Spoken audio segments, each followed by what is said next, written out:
sedekahnya seperti angin yang bertiup. Auzubillahiminasyaitanirrajim. Bismillahirrahmanirrahim. Anda bersama saya Dai Aiman. Sekarang ni saya berada di Masjid Raja Lumur, Kuala Selangor.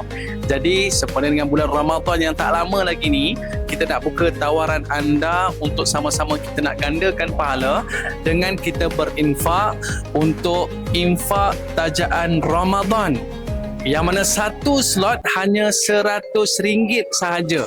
Ya, bagi yang nak infak tajaan Ramadan untuk berbuka puasa, kita ada 600 slot, untuk sahur 80 slot, dan untuk bubur lambuk kita ada 30 slot. Jadi jom kita ambil peluang. Jadi seperti Nabi SAW, sedekahnya seperti angin yang bertiup. Jom kita dapat pahala yang berganda di dalam bulan Ramadan agar Allah berkati kehidupan kita, insya-Allah.